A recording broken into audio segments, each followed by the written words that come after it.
Boker Tov, nous parvenons ce matin à la conclusion du premier paragraphe de la Amida de Rosh Hashanah que nous commentons depuis plusieurs jours. Et cette conclusion est composée par les mots suivants: Veshimcha nora al kol ma shebarata. Veshimcha est ton nom, nora inspire la crainte, al kol ma shebarata, je ne traduis pas pour l'instant. En tout cas, il y a quelque chose en rapport avec la création, puisque Al-Kol Mashebarata, c'est sur ou en se fondant sur tout ce que tu as créé. Bon, finalement, vous voyez, j'ai déjà un petit peu traduit. Alors, ici, il est dit Veshimcha Nora, ton nom inspire la crainte.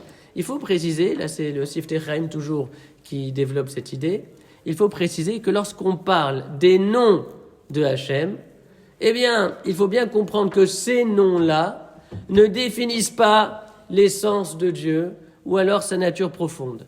Car la nature de Dieu, par définition, est complètement inaccessible à l'esprit humain. Elle échappe totalement à l'intelligence de l'homme.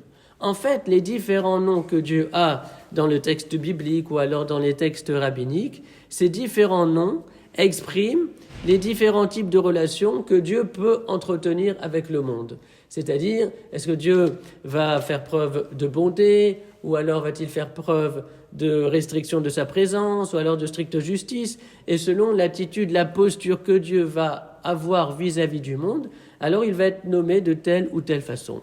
De sorte que lorsqu'on dit Shimra, ton nom de manière générale, de manière générique, il faut comprendre ta posture, ton attitude de manière générale. Nora, elle inspire la crainte. De manière générale, l'homme est empli de crainte lorsqu'il est confronté à quelque chose qui le dépasse totalement.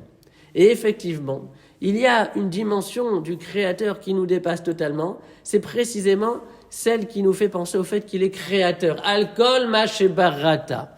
C'est-à-dire que, à partir du moment où l'on observe les différents phénomènes de la nature, eh bien alors on va prendre conscience du fait que la posture de Akadosh Baruch Hu par rapport au monde dépasse tellement l'être humain.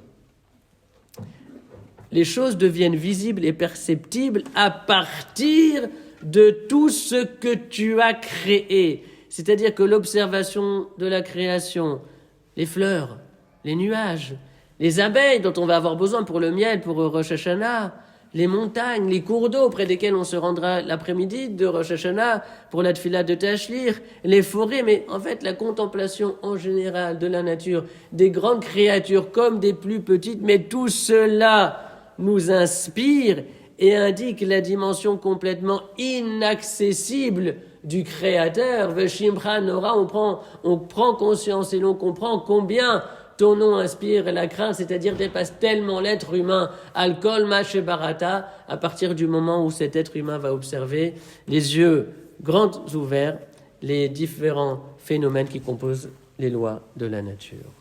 Exact.